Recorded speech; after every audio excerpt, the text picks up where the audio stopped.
Hop on the instrumental with ease. I am the pinnacle D's. Make it jack up the jets. Every minute you breathe.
All right, guys.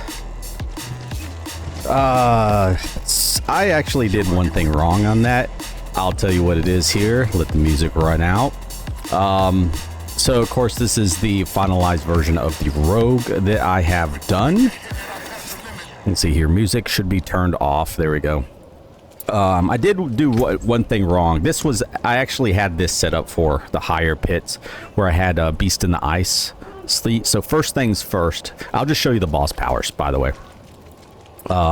You actually want to use the lob bombs instead right here, because you'll actually go faster and better in the pits using that. I was kind of set up for pushing a little bit further where I could do a 100s. But anyways, put the lob bombs there. And then, of course, you have the Belial's I-beams, the Cinerat's flames, and the chest beam, which is going to execute them. So those are your boss powers. We'll go ahead with Mercenaries, since I forgot them last time. You're going to choose right here, go all the way down to the left. He's going to fortify you here, which is going to actually make you overpower more. Or, yeah, your overpower is bigger. And then, of course, you pick Verana, so that way she'll knock down enemies with the Earthbreaker. And then, of course, just really kind of choose any skill you want. Actually, let's see. I'll just put it on that skill, which is the ultimate death trap. All right. Let's see here. Character.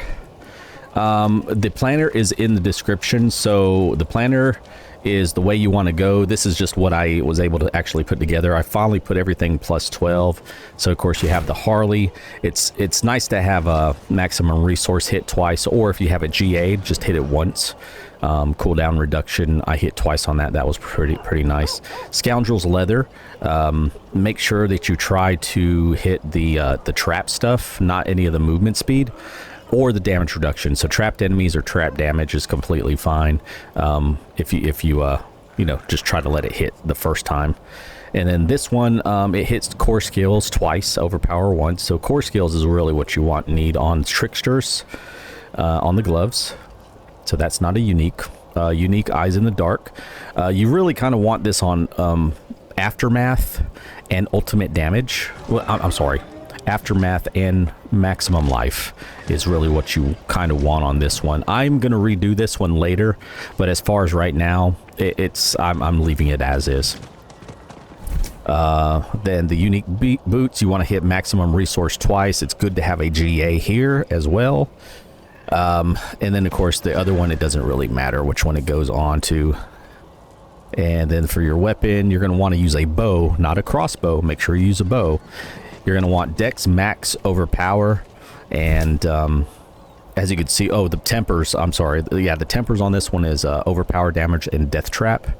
And of course, Apogeic Furor. Now, I'm proud of this weapon because this thing's perfect all around. Like a GA on Dex, Life, Overpower, Overpower Damage, Max Roll. Chance for Death Trap to deal double damage, max roll, and imprint of a max aspect. It's freaking crazy. It's beautiful. Make sure you put a bow there, and then overpower for your gems. And then of course, I'm sorry, dexterity for your gems up here, which is going to be whatever those green ones are. Your runes, Zan Ohm. So there was something a little tricky. I had Zan Ohm on the legs, but it didn't work right. So I put it on the chest and it worked. And then of course, Pak Zal, Xal, on the legs. Make sure you put it that way, because if you put the Pak Zal up here, if you switch these out, it's not going to work. Pak Zal on the legs, and then Zan Ohm on the chesticles. All right. Oh, and also the tempers here. Stun grenade size. I just chose that because the thing is the mobs die, so you don't really need kind of like any duration of everything. I just did stun grenade size because you're really casting a crap load of stun grenades everywhere. So that was there. Overpower damage, of course. Then you want Banished Lord's Talisman as a unique. You want to get core skills or maximum life, mainly maximum life if you can. But I hit all three on core skills, so I'm just going to leave it be. The ring, you want to get Dex, Max Life, and Overpower, or Dex, Max Life, and actually Dex, Max Life, or Crit is fine, or Attack Speed. But I would say Overpower damage Crit over Overpower, and Attack Speed. I think the Attack Speed is completely fine, so I'm not even worried about it. Overpower damage on the Temper with the Death Trap cooldown, Artful Initiative on that one, so every time you spend energy you cast little grenades everywhere. Starless Skies, this is, you want to hit core skills. Hello. And I did hit a 1 critical strike chance, so that's cool. Greetings. And by the way, my critical is I think 85. Hello. We're gonna go out and the guy keeps saying hello.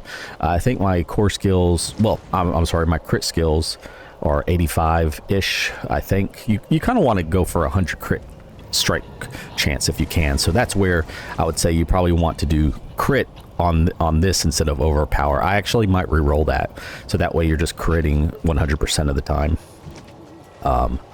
Ring of the Starless Skies, okay, and then you Doombringer, of course you want to hit maximum life all 3 times if you can. If you can't, that's fine. So I hit max life twice, damage reduction once. I'm leaving it alone.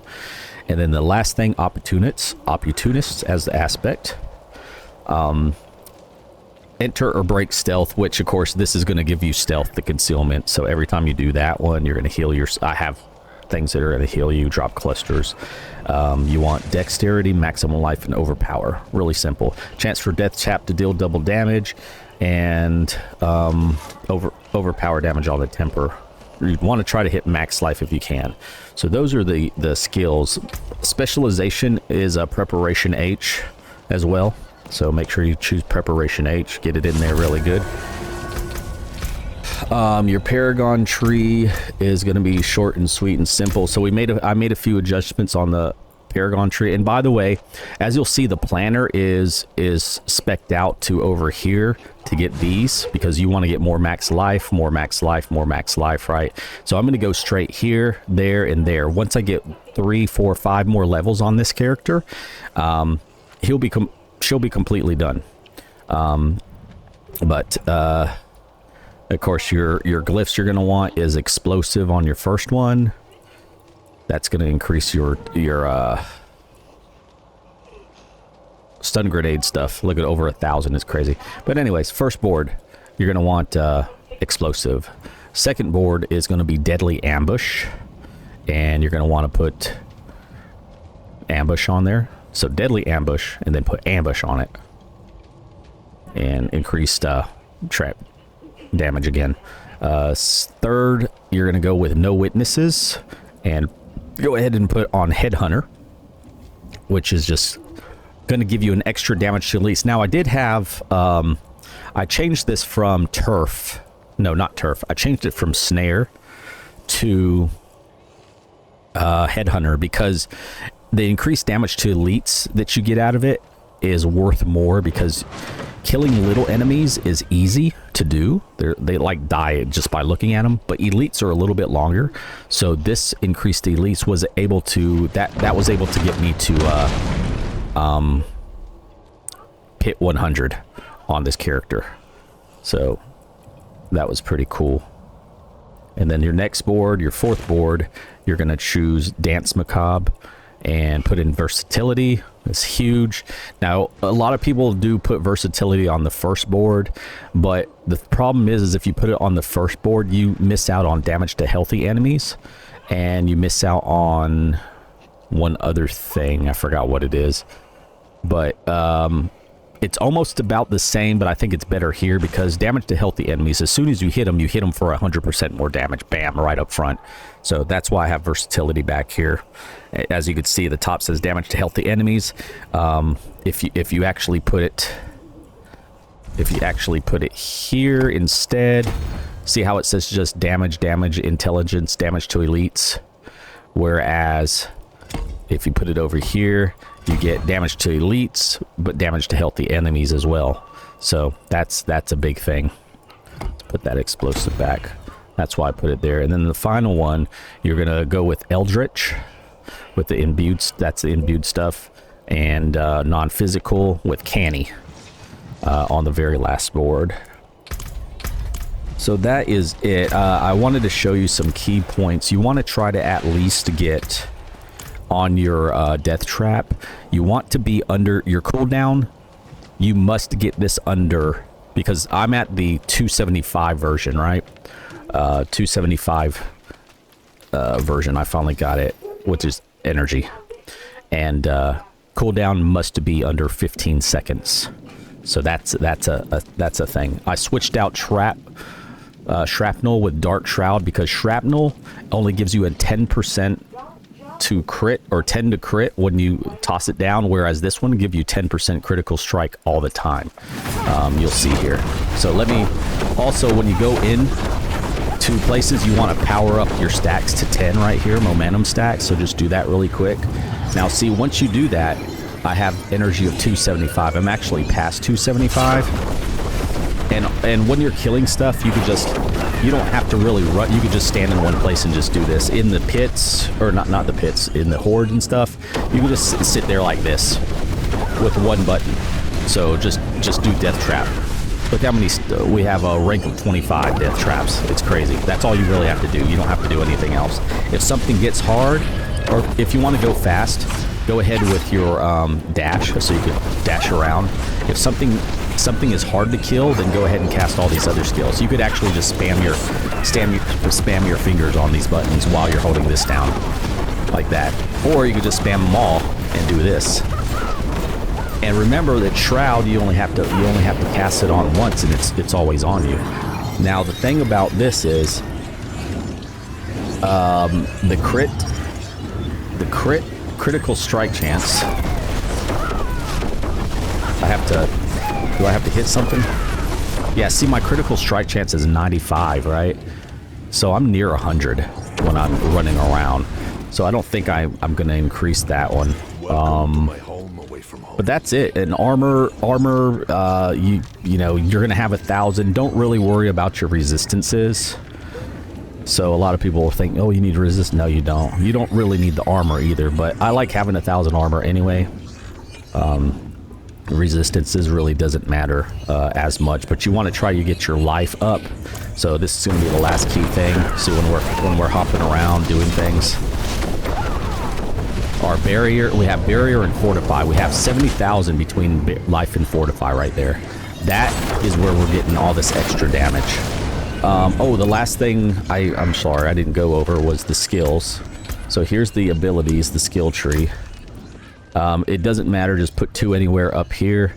And to make it a little bit easier for you guys to see, we're going to take off all of her gear once again. And that way you could see the skill tree. So 2 up here, it doesn't matter where. Put 3 over in sturdy, 1 in siphoning strikes. Go down to your next board, put 3 here, 3 here, 3 here, which are all unstable elixirs, trick attacks, balestra. So of course, if you even want more damage, remember to use your potion, drink your potions for an extra 18% times damage right there. Also, after you evade, you get another 12x as well. So, oh, I can't. Yeah, when you evade like that, you know, push the space bar, you get an extra 12. So you could do that and drink a potion, and you'll do a whole lot more damage. So those are a few key things that you need to keep in mind if you need more damage. Dash. Go over here to, let's see here. Yeah, change this. I had it on dash 3 times. You don't need this, or dash an extra. Put it right here where it will knock it down. That's going to synergize with things that we have in this build. Concealment. Make sure you take that over to subverting concealment, so that way your critical strike makes enemies vulnerable. And then, of course, 1 point into poison trap down to subverting poison trap, and then 1 point into dark shroud, and make sure you put it over here where you get countering dark shroud, where you get critical strike. Do not use the maximum life. I made the mistake of doing that. That's going to heal you. You don't need that crap. You need critical strike. Bam, right there. 3 over in exploit, 3 in malice as well. Right here, you're going to put 1 point into shadow imbuement, take it to mixed shadow imbuement, put 1 point into consuming shadows just for the extra 10 energy generation. Now, since we chose poison trap, now we're going to go ahead and choose 1 point in deadly venom, so that way we can get over here to alchemical advantage, which is going to make your attack speed. That's why I'm saying you didn't really need attack speed, because now you get it here for 8 seconds. Lucky hit chance too, but attack speed is the main thing we're going for. And then since you're using Beasts in the Ice, you're going to do extra damage to chilled enemies. But if you're doing speed runs, you could just leave this here. There's really no other real place to really put it. So this is fine. Leave it there. If you want to do bosses or higher pits, then of course use Beasts in the Ice boss power, but we want to use the lobbing bombs. But the Beast in the Ice power, that's where this is going to come in handy. Down here, of course, you want to get your ultimate death trap, max that out, take it to supreme. 3 points into trap mastery, 3 points into impetus, 3 points into aftermath, 3 points into unto dawn. And then here's where we made another change. We put three points into second wind and 3 points into haste. Oh yeah, we changed aftermath too. 3 points into haste, because you're going to gain more attack speed there. This one is going to give you a bigger barrier. And then aftermath, you really kind of want 9 points over here in aftermath. Unfortunately, my build is only getting 8, but you really want 9 points over here. It works fine, but yeah. 8 or 9 is, I would say, is fine. And of course, you know, momentum. So let's put this back on.